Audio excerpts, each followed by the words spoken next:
சரி. அப்போ நான் சொல்றது என்னன்னா, காங்கிரஸ் கட்சி முழுக்க முழுக்க எந்த ஒரு செயல் திட்டமும் இல்லாமல், எந்த ஒரு டைரக்ஷன் இல்லாம, ஒரு க்ளூலெஸ்ஸா ஒரு ஐடியாவே இல்லாம, எப்படியாவது தேர்தலை முடிச்சா போதும் அப்படின்னு ஒரு பதட்டத்துல காங்கிரஸ் கட்சி தான் இருக்கு. ஏன் ராகுல் காந்தி ஒரே ஒரு கேள்விங்க. அமைதி ஒரு குடும்பத்தோட தொகுதி. ஏன் அங்க போட்டி இல்ல? ஏன் சோனியா காந்தி இவ்வளவு நாளா போட்டியிட்ட லோக்சபா தேர்தல்ல புறக்கணிச்சுட்டு எதுக்கு ராஜ்யசபால போறாங்க? ஏன் 2 பேரு உத்தரப்பிரதேசல போட்டியிடாம ஒதுங்கி போனாங்க? அதுக்கு மட்டும் பதில் சொல்லுங்க.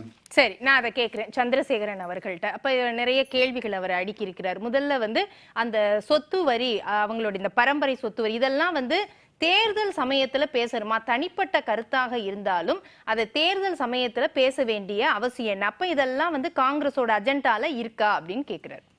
இல்லைங்க, இவங்க எப்பொழுதுமே நாங்கள் சொல்லிட்டு இருக்கிறது பாஜக கட்சி என்பது ஒரு கார்ப்பரேட்டுகளுக்கான கட்சி, பணக்காரர்களுக்கான கட்சின்னு தான் சொல்லிட்டு இருக்கோம். இவங்க இல்லை, ஒரு முன்னோர்களே அதுதான்.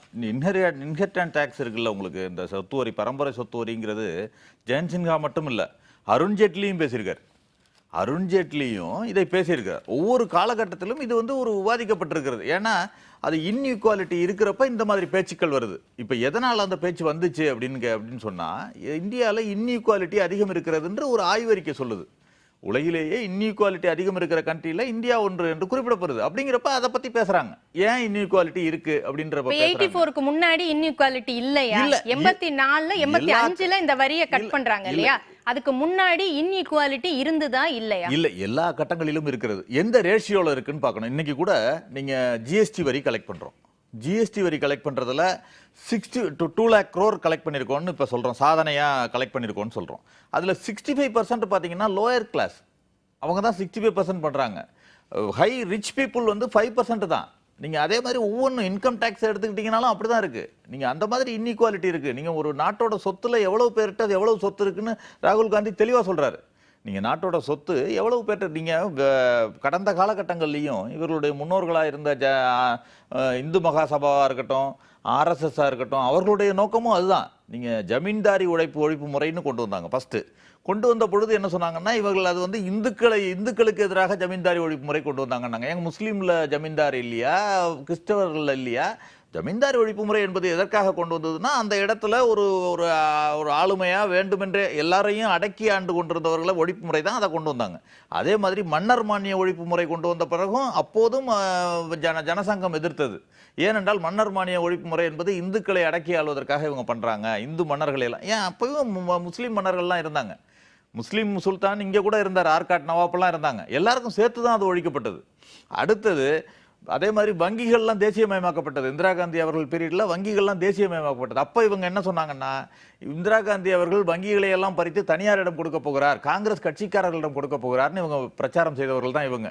இன்றைக்கு வங்கிகள் தேசியமயமாக்கப்பட்ட வங்கிகளால தான் இன்னைக்கு கீழே வரைக்கும் மக்கள் பயனடைஞ்சாங்க. இன்னைக்கு சாதாரண மக்களும் எளிய மக்களும் பயனடையணுங்கிறதுக்காக தான் வங்கிகள் தேசியமயமாக்கப்பட்டது. ஆனால் நியாயப்படுத்துறீங்க நீங்க சொத்து பரம்பரை வரி அப்படி இல்ல, நான் சொல்ல வர்ற விஷயத்தையும் நீங்க செய்யறதுல தப்பு இல்லங்கறீங்களா?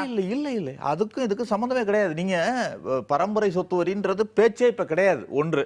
இரண்டாவது, என்ன தேர்தல் அறிக்கையில் குறிப்பிட்டிருந்துச்சு? நீங்க ஒரு 10 ஆண்டு பிரதமரா இருந்தவங்க, ஒரு ஆட்சி செய்தவர்கள், அவர்களுக்கு 2-3 வாய்ப்புகள் இருக்கு நீங்க தேர்தல் பிரச்சாரத்துக்கு வர்றப்ப. ஒன்று, கடந்த காலம் நாங்கள் செய்த சாதனைகளை எல்லாம் சொல்லலாம். சொல்லி நாங்கள் இவ்வளவு சாதனைகள் எல்லாம் சொல்லி இருக்கிறோம் என்று சொல்லலாம். அடுத்து, நான் இன்னும் ஒரு 5 ஆண்டுகள் கொடுத்தால் இன்னென்ன சாதனைகள் எல்லாம் செய்ய போகிறேன் என்று சொல்லலாம். இது 2 வாய்ப்புகளும் இருக்கு. ஆனால் இதையெல்லாம் விட்டுவிட்டு இல்லாத ஒன்றை, சரி அதுவும் கூட விட்டுவிட்டாக்க, நீங்க தேர்தல் அறிக்கை, பாஜக தேர்தல் அறிக்கை சொல்லியிருக்கிறது. அந்த தேர்தல் அறிக்கையில் நாங்கள் என்னென்ன சொல்லியிருக்கிறோம் யாராவது சொல்லியிருக்காங்களா சொல்லுங்க. தேர்தல் அறிக்கையில் நாங்கள் சொல்றேன், இன்னைக்கு காங்கிரஸ் தேர்தல் அறிக்கையில் என்னென்ன குறிப்பிட்டிருக்கிறோம்? ஜாதிவாரி கணக்கெடுப்பு எடுப்போம், இது மாதிரி இன்இக்வாலிட்டி போலிங்கறாங்க. இதெல்லாம் தான் போலி. இத அமல்படுத்த வேண்டிய இடத்துல நான் இருக்கிறேன்னு பிரதமர் மோடி சொல்றாரு. இல்லங்க, நீங்க அவர்கள் தேர்தல் அறிக்கையில் என்ன சொல்லியிருக்காருன்னு சொல்லுங்க. நாங்கள் தேர்தல் அறிக்கையில் என்னென்ன சொல்லியிருக்கிறோம்? தேர்தல் அறிக்கையில் சொல்லாத ஒன்றை பிரதமர் இதுவரைக்கும் இந்திய நாட்டு வரலாற்றிலேயே இல்லாத அளவிற்கு பொய் மூட்டைகளாக பேசுகிற பிரதமராக இருக்கிறார். நீங்க ஒரு பிரதமர் என்பவர் சாதனைகளை பேச வேண்டும். ஒரு மத ரீதியாக, ஒரு இன ரீதியாக, மொழி ரீதியாக பிரிவினையை ஏற்படுத்தும் வகையில் ஒரு வாக்கு வங்கி மட்டுமே எனக்கு தேவைன்னு பேசுற ஒரு பிரதமரை நான் இப்பதான் பார்க்கிறேன். நான் வரலாற்றிலையும் படிச்சிருக்கேன், பல விதங்களில் படிச்சிருக்கேன். ஆனாலும் பிரதமர் என்பவர் எப்படி பேச வேண்டும் என்பதற்கு மாறாக அவர் பேசுறாரு. அவரே கூட இன்னொன்று, அவர்கள் சொல்ற மாதிரியே ஒரு 3ஆம் முறையாக ஆட்சிக்கு வராருன்னு வச்சுக்கோங்க. ஆனா எல்லா மதத்தினரும் வச்சுதானே இவர் பிரதமரா இருக்க போறாரு. அவர்களெல்லாம் வேண்டாம் என்று சொல்ல போகிறாரா? இப்படி துவேஷத்தோடு இவர் பேசிவிட்டு மீண்டும் அவர்களுக்கும் பிரதமராக இவர் எப்படி இருக்க முடியும்? சரி, நான் இது சுருக்கமா செல்வகுமார்ட்ட, அப்ப இந்த மாதிரி மத துவேஷ பேச்சுக்கள் அப்படிங்கிறது அதிகமா இருக்கா? சுருக்கமா அதுக்கு. இது வந்து நம்ம பிஜேபி பொறுத்த வரைக்கும் அனைவரும் சமம், அனைத்து மதத்தினருக்கும் சமமான வாய்ப்பு தர வேண்டும் அப்படிங்கிற நோக்கத்துல தான் யூனிஃபார்ம் சிவில் கோடை இம்ப்ளிமெண்ட் பண்ணுவோம்னு சொல்றோம். காங்கிரஸ் கட்சியை பொறுத்த வரைக்கும் சிறுபான்மையினருக்கு சிறப்பு சலுகைகள் வழங்க வேண்டும், தனியாக அவங்களுக்கு உரிமையை வழங்க வேண்டும் அப்படிங்கிற நோக்கத்துல செயல்படுற கட்சி. சரி, அனைவருக்கும் சமம் சொல்றதுனால அவங்க அதுலதான் அவங்க பிரித்தாளுடைய பிஜேபி எந்த இடத்திலும் ஒரு மதத்தை தனியாக நடத்த வேண்டும் கேட்கறதே கிடையாது. சரி, நான் எடுத்துக்கிறேன். ஷெரீப் அவர்கள்ட்ட